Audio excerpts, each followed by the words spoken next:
Alors, bonjour Nathalie. Euh, En fait, ce que tu as fait jusqu'à maintenant pour le coefficient de corrélation, là, pourtant, je comprends pas pourquoi ça fonctionne pas, parce qu'il est bon. Ah, c'est parce que c'est écrit un O au lieu d'un zéro. Alors, c'est important d'écrire zéro et non O.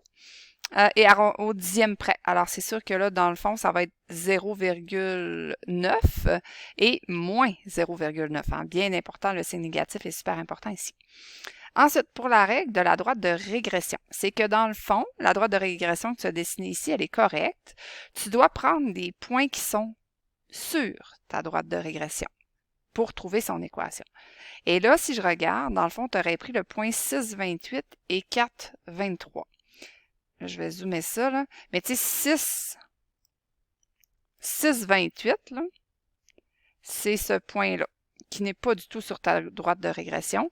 Et l'autre non plus, là, le 4 que tu as pris, 4, 4, 4, 23 non plus. Donc, tu dois prendre des points qui se retrouvent sur la droite.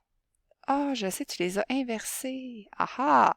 Dans le fond, c'est 28, 6 et non 6, 28. Donc, la coordonnée ici, c'est 28 en X et 6 en Y. Alors, bien sûr que ça va changer ici. Là. Ton 28, il va en bas, ton 6 en haut. Puis ça veut dire que tu aurais fait 23, 4 aussi. 23 qui est ici et 4, c'est-tu ça?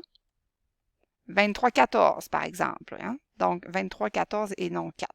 Donc, c'est pour ça que ça ne fonctionnait pas ton affaire, parce que tu avais inversé le X et le Y. Et ça, dans le fond, en faisant ça, ça va donner ton taux de variation. Et là, ensuite, il va falloir que tu fasses là, ton Y égale AX plus B.